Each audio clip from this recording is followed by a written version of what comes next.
మొత్తానికి ఆంధ్రప్రదేశ్లో ఆకివీడు రామాలయ నిర్మాణానికి అడ్డంకులు తొలగిపోయాయి. ఆ నిర్మాణం మీద సుప్రీంకోర్టు విధించిన స్టేని సుప్రీంకోర్టు తొలగించడం వల్ల ఇక ఆకివీడు రామాలయం నిర్మించుకోవచ్చు, ఇబ్బంది లేదు. కేసులో విజయం సాధించినటువంటి రఘురామకృష్ణరాజు మాట్లాడుతూ నవంబర్ చివరి వారం కల్లా ఆకివీడులో రామాలయ నిర్మాణాన్ని కంప్లీట్ చేస్తామని చెప్పారు.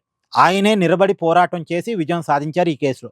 ఆకివీడులో రామాలయ నిర్మాణం జరగకుండా చూడటం కోసం జడా శ్రవణ్ కింది కోర్టు నుంచి సుప్రీంకోర్టు దాకా వరుసగా కేసులు వేశారు. జడా శ్రవణ్ వెనకాల ఖచ్చితంగా వైఎస్ఆర్ కాంగ్రెస్ పార్టీ ఉండే అవకాశం ఉంటుంది. సో జడా శ్రవణ్ తెర ముందు, తెర వెనక వైఎస్ఆర్ కాంగ్రెస్ పార్టీ ఆకివీడులో రామాలయ నిర్మాణాన్ని అడ్డుకోవడానికి చాలా ప్రయత్నాలు చేశారు. ముందుగా అసలు అక్కడ ఉంది రామాలయం కాదు, గొంతేనమ్మ ఆలయం అని చెప్పారు. చెప్తే అది కోర్టులో నిలబడలే. ఎందుకంటే గొంతేనమ్మకి ఇంకెక్కడా కూడా ఆలయం లేదు. ఎక్కడ ఆలయం లేకుండా ఒక ఆకివీడులోనే గొంతేనమ్మ పేరుతో ఆలయం ఉంది అంటే అది జనంలోకి వెళ్ళలేదు, ఎవరు నమ్మడానికి అవకాశం లేకుండా పోయింది. అందుకని మళ్ళీ ఏం చేశారు, ఇది ప్రభుత్వ స్థలం అనేది స్టార్ట్ చేశారు. సుప్రీంకోర్టు దాకా కూడా అదే చెప్పారు, ఇది ప్రభుత్వ స్థలం, ప్రభుత్వ స్థలంలో రామాలయం నిర్మాణం చేస్తామంటున్నారు అని చెప్పారు. ప్రభుత్వ స్థలం అయితే ఏముంది, 90 సంవత్సరాలుగా అక్కడ రామాలయం ఉంది. రామాలయం ఉన్న స్థలంలో రామాలయం కడుతున్నారు.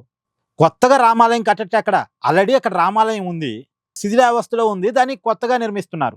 ఉన్న రామాలయాన్ని మళ్ళీ నిర్మిస్తున్నారు, పునర్నిర్మాణం చేస్తున్నారు. అంతే తప్ప కొత్తగా అక్కడ రామాలయం నిర్మాణం జరగట్లేదు. ఇది రఘురామకృష్ణరాజు గారి తరపు వాదన. ఆ వాదనే నెగ్గింది. రియాలిటీ కూడా అదే కదా.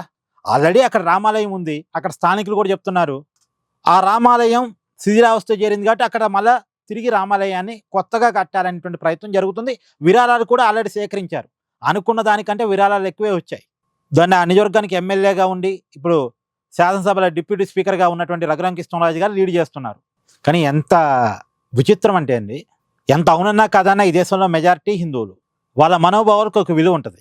అలాంటిది హిందువులు ప్రధానంగా కొలిచే దైవం రాముడు.